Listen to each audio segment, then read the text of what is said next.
right, hello everybody and welcome to the Self-Liberation Project for episode 8. I am Nathan Hawken and of course I have with me... I'm Christy Mokutupu. Hi everyone, good to see you again. Good to see you, Christy. So yeah, episode 8. I actually got this episode right this time because last time I couldn't remember. I thought, is it episode 7 or is it 6? No, I just forgot. But we're doing okay. Yeah, we're doing okay. But yeah, so today's topic, I guess, is we're going to talk a little bit about self-sabotage, but more importantly, why we self-sabotage. And just come up with a couple of things. But I've got a question straight off for you, Christy. Do you self-sabotage still? I would say yes, definitely. Yeah. But it's, I think, maybe more now that it's you catch yourself and you can, get onto it rather than not knowing what you're doing blindly, which I used to do. So yeah, I probably just catch myself more now.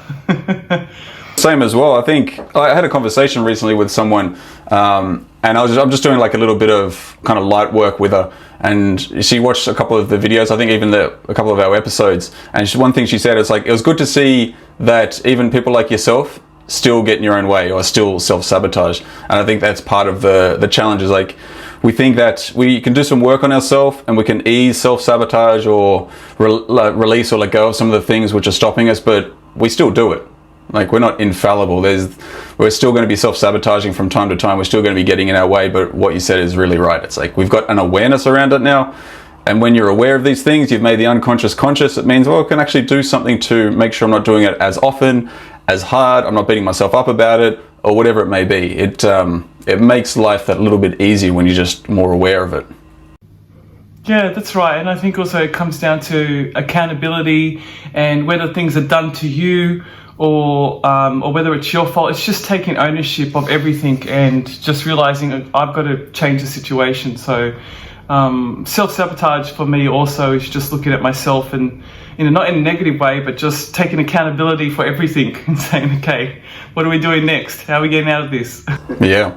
I find myself, sometimes I self-sabotage by not taking accountability sometimes. So like, I realize that I might be getting in my way, but I sabotage myself by not stopping to kind of work through the process or work through like, well, why am I doing this right now? It's like, I'll go from one task to the next, and there's an element of avoidance, I guess, avoidance for like the bigger things that I want to work on. But I know myself, I don't give myself that time to kind of do enough of that introspective kind of stopping and that introspective work for a minute, just to ask myself, well, what's actually going on? Why are you stopping yourself? Why are you getting in your own way now? But I do notice that on the times that I do it, the word avoidance always comes up. Like I'm avoiding something.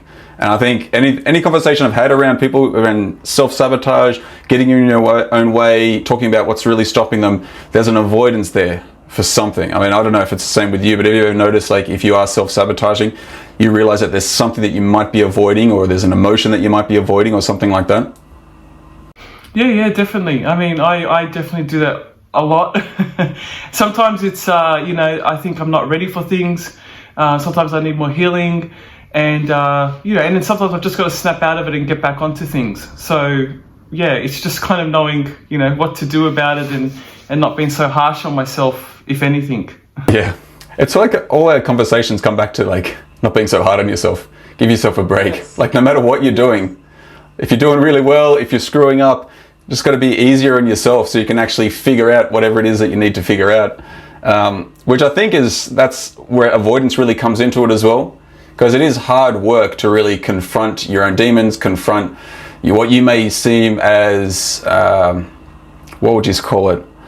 Things which are wrong with you. So I don't really like saying that, because I don't think there's anything wrong with anyone, but we think, well, what's wrong with me if I can't keep doing the things I want to do, if I can't step outside of my comfort zone? And there's that avoidance can sometimes come from that. It's like, I don't want to face whatever's inside me that I need to face.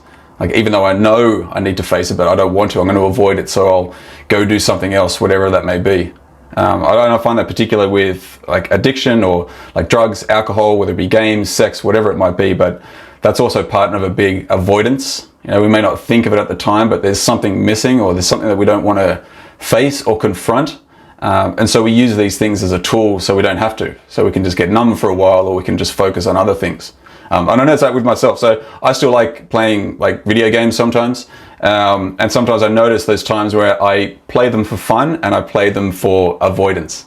Right, so I'm preventing myself from doing something, and I'd feel bad about it. No matter how much fun I had for like an hour or two, afterwards I can put it down and be like, man, I just wasted 2 hours of my life, or I should have been doing something else. There's other things I need to work on. I should have spent more time with the kids. Then I can go down that kind of bit of a spiral and beat myself up over something which I actually enjoy doing. Yeah, I think there's like a healthy avoidance and an unhealthy avoidance. You know, where, yeah, okay, you need to have time out from something and you need to distract yourself, or maybe you are procrastinating for whatever reason, but it's healthy. You know, you just need some time out. But then you can get to a space like me with when I was, on drugs and alcohol, and it was completely unhealthy, where I literally went to alcohol to not forget everything that was going on, and it was a coping mechanism and a way to avoid everything and disassociate myself with all the pain. So then there's that unhealthy side. So I think there's definitely two sides for me in avoidance, where, it's just some time out, and then now it's a problem. It's a huge problem. Yeah. We haven't really delved too much into some of the details of your past there. Are you comfortable talking about some of that at the moment? Absolutely. I've done so much public speaking on it now. Definitely. Yeah, cool. Because I've wondered about that, because when I was younger, like I used to go out and party as well in my early 20s, and I'd go out and I'd party pretty hard, right? I remember taking I know it sounds crazy to even think about it now, but there was one night when I was quite young and I took I think 5 pills, and they're all different ones from different people that I got throughout the night.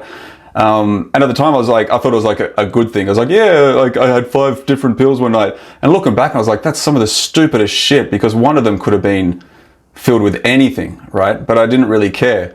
But I was always curious about that addiction side of things, because I don't think I was ever addicted to anything. There was times where I was smoking some things and taking some things which I really shouldn't have, quite regularly, but I could always get to a point where I was just I don't want it now. Even on a weekend, I would be out, maybe I'd go out on a Friday and Saturday night, I would smoke cigarettes the whole time as well, but come Monday, I never really wanted them again. They never really stuck. I didn't really want to smoke them full time or anything like that. And so I've always been quite fascinated about the addiction side of things, about people that get stuck into alcohol, or they need something to keep going. So I'd be curious to hear your take on that, because you went from athlete, high-end performing athlete, to going down this dark part of your life. What do you think you were avoiding, or what was it like to have to kind of do that on a very consistent basis? It was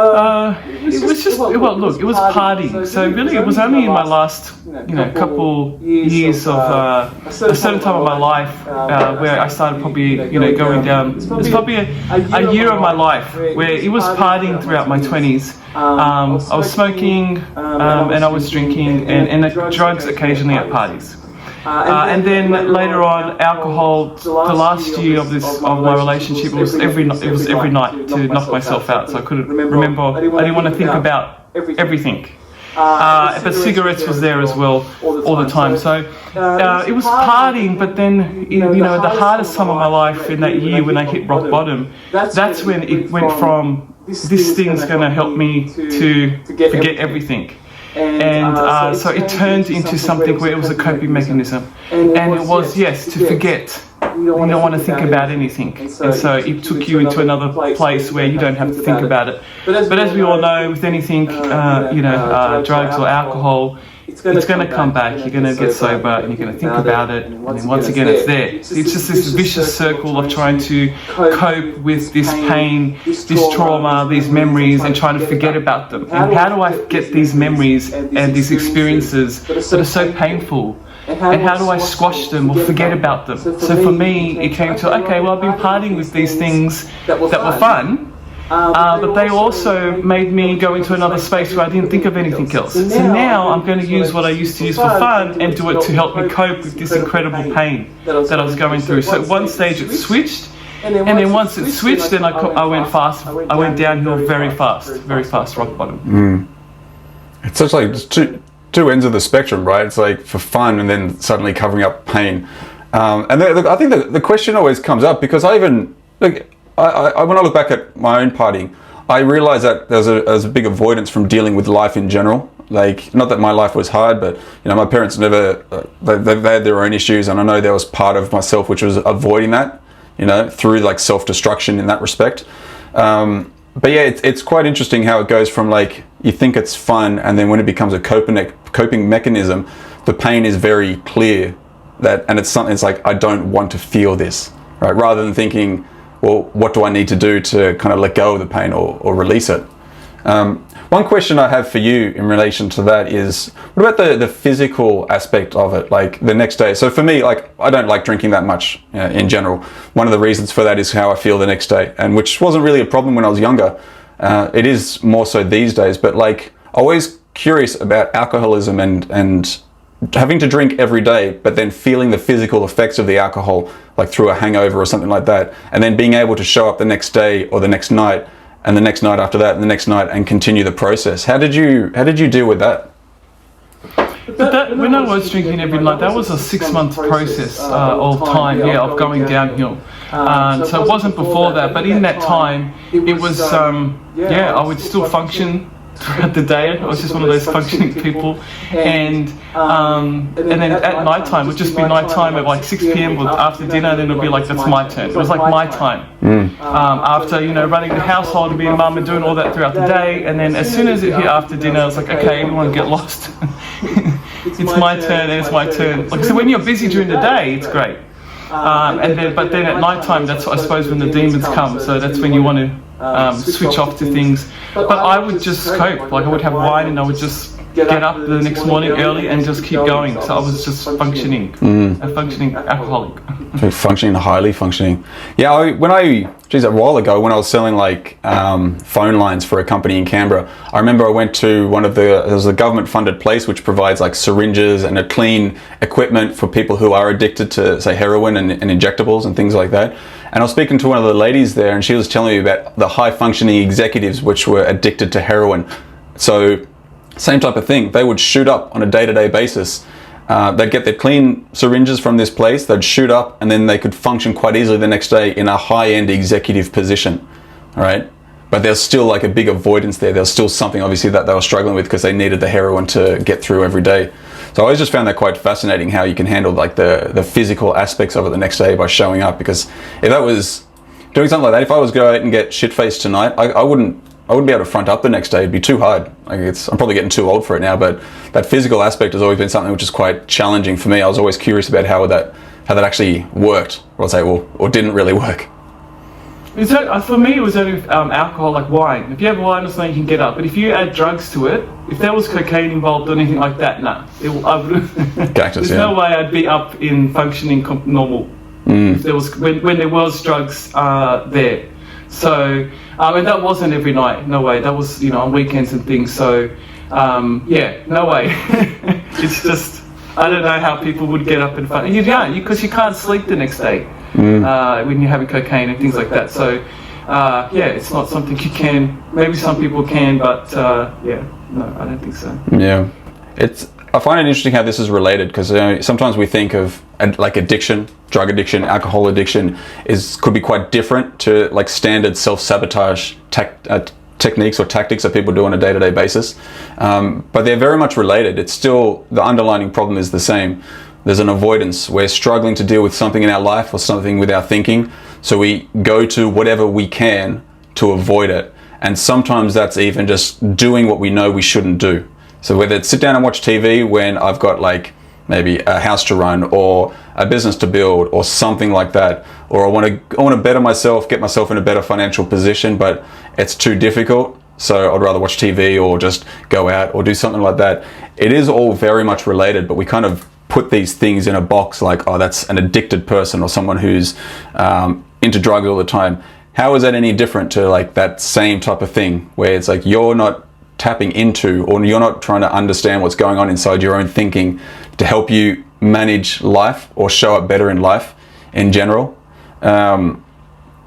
One thing that I've noticed, anytime someone's come to me for self-sabotage or something like that, or they keep saying that they're not doing what they want to do, I always ask like what the purpose is. It takes a bit of time to start to unpack it, but I think something we have to kind of remember is that there's a purpose for the behavior. There's a reason that we're doing it.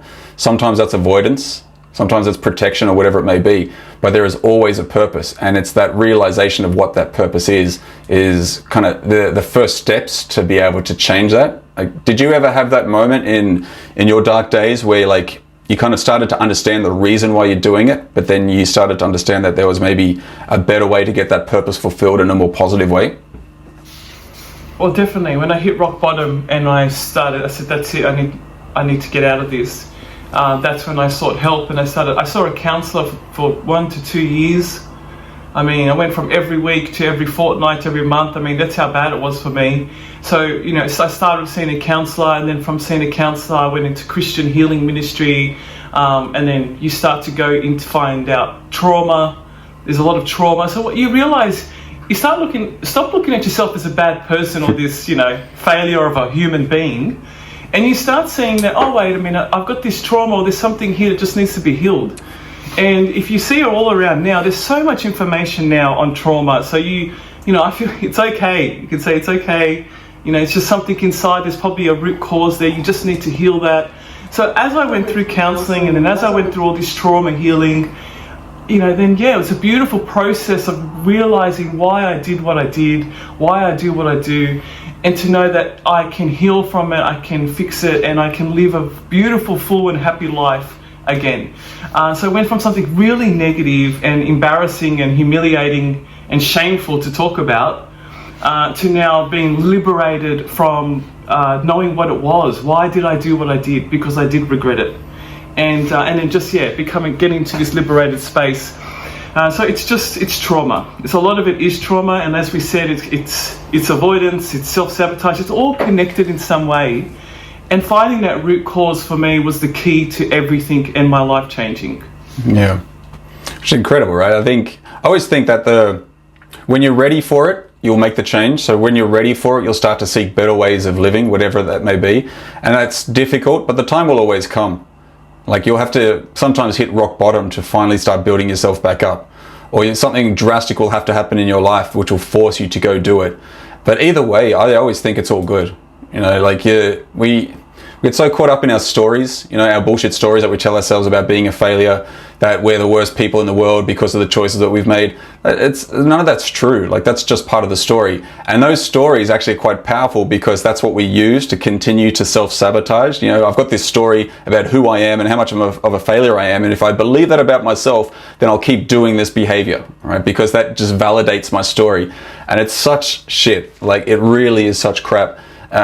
Because it's simply just the case of just find out what do we actually want instead, right? And is it worthwhile? Am I worthwhile taking those steps? And I believe if there's any type of misalignment inside yourself where you're questioning that means the answer is yes. Like, there's more to you. Because that's ultimately true anyway with everyone. Like, we're amazing, incredible, beautiful human beings, and we've got these things going inside our head for so many different reasons, from people, from other influences in our life, from society and the way we're taught to kind of be like confused all the time. Like, no wonder we struggle like this, but it's that once we can start to understand, I'm actually worth just making a few little changes. I'm actually worth doing a little bit more, then we can start to get on a new path, like start to move forward a little bit differently. I had a conversation which I wanted to kind of touch on with you, because there was a lady I spoke to this week in regards to some coaching.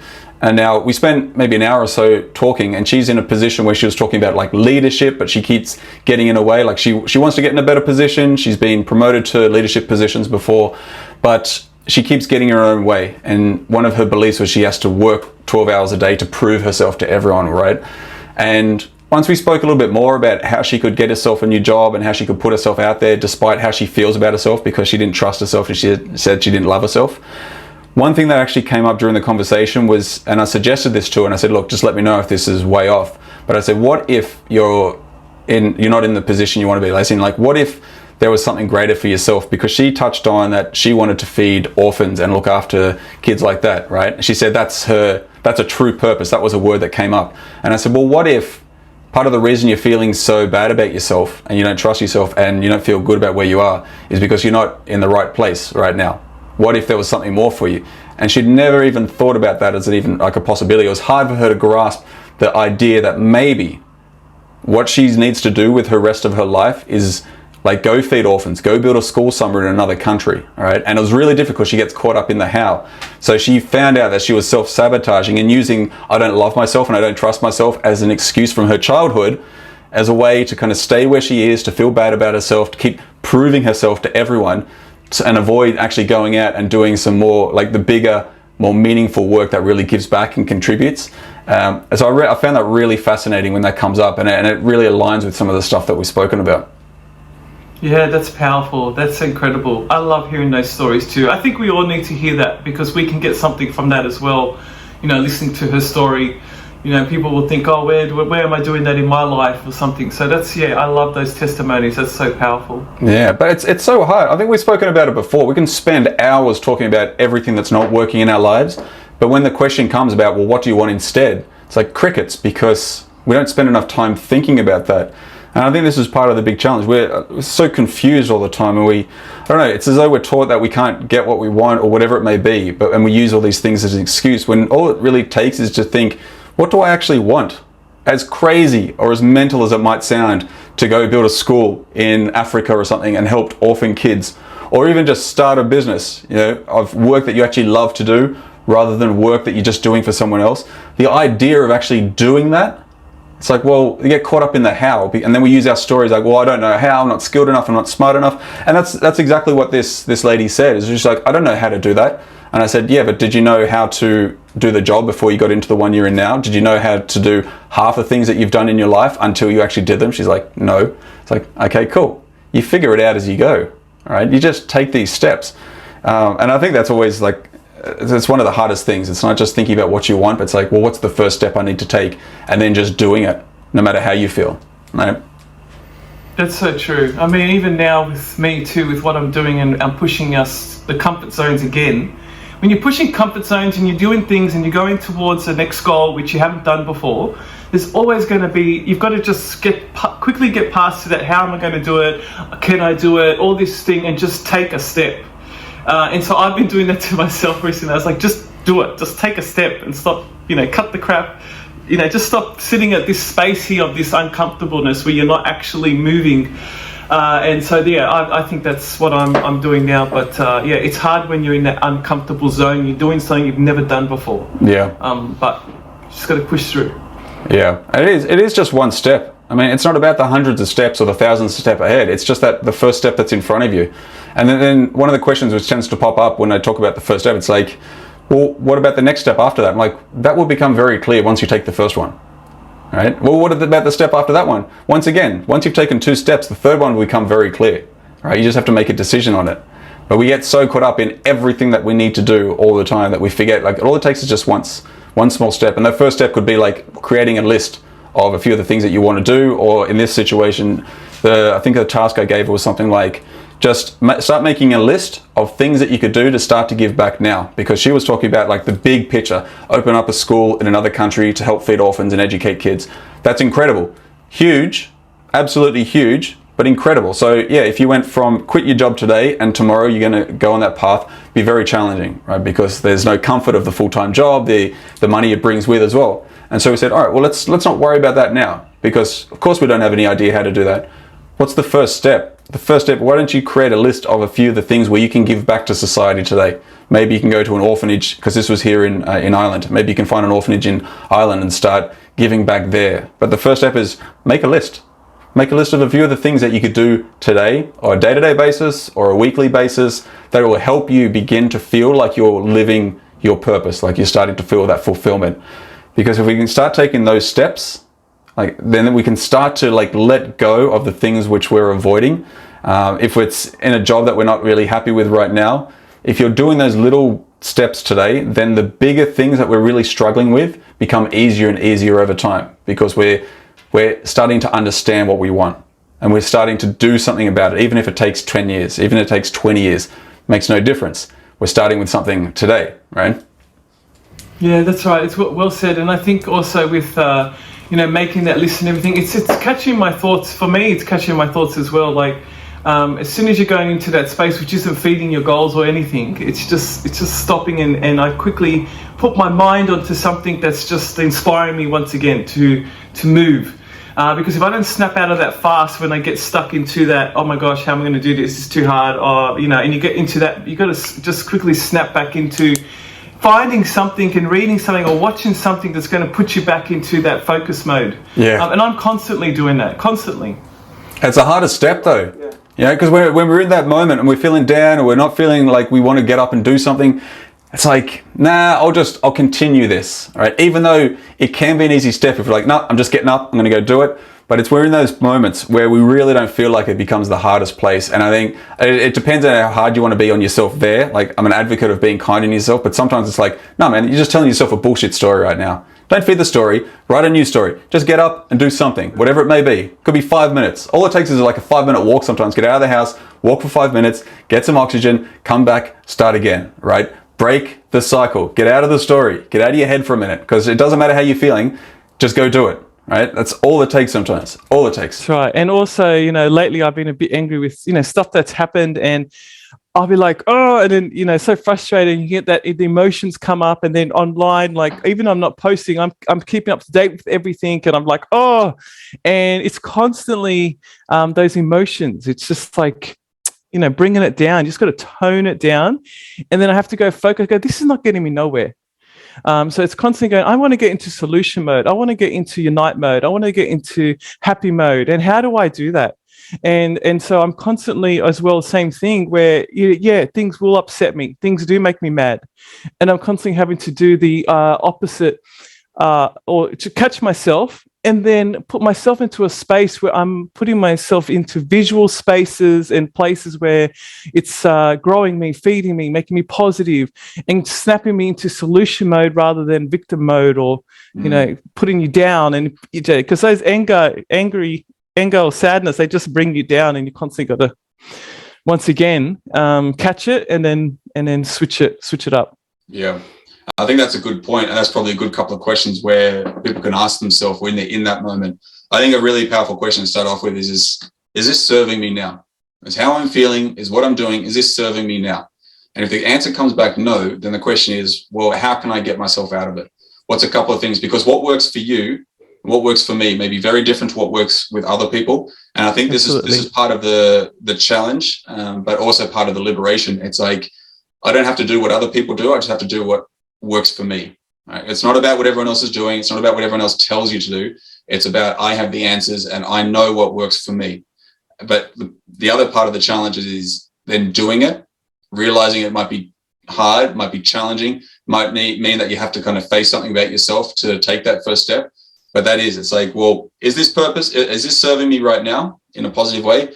No, it's not. What can I do about it? And then taking that step. You might even have a list of like 5 things where you're like, anytime I'm feeling like this, I need to choose one of these things on the list, and then I'm just going to go do that. That's the only decision you have to make, regardless of how you feel. Whether it's get up and go for a walk, whether it's do 10 push-ups, whether it's take yourself out of a situation, whether it's go play with your kids, whatever it may be. Maybe it is just sit down and watch telly for 10 minutes, as long as you haven't been watching it for the last 4 hours, and that's the problem that you're dealing with to begin with. I've been watching telly for 4 hours. All right, is this serving me? No, it's not. All right, I need to sit down for another 5 minutes, watch more telly, get myself out of it. No, that's a little bit different. But it's that doing something, whatever it may be, and whatever's working for you. I think that's always going to be the key. And then, of course, the other thing is if you're struggling to take that first step, then you got to reach out and get help from somewhere else, like an accountability buddy or a family member or someone who can be like, no, come on, this is what you need to do, and these are the reasons why you want to do it, because the alternative isn't serving you right now. That's right. Yeah, exactly. Well said. There's some great tips for everyone. I think we went through a lot today, so that's good. All right. Well, Christy, as usual, thank you so much. I think it's Saturday evening now. It's my Saturday morning, so I always appreciate you jumping on in the evening. Thank you so much. All our listeners, everyone who's here, thank you so much for watching and listening. Once again, if you want to reach out to myself, you can get me on my email at info@nathanhawken.com, and I'll get you, Christy. What's your email again in case people want to reach out? Christy@tworg.com.au. Fantastic. Well, once again, thank you so much. Really appreciate it. And we'll catch you next week for episode 9 of the Self-Liberation Project podcast. Thanks, everyone. Have a great week. We'll see you next week. Thanks, guys. Thanks, Christy. Thanks. Bye.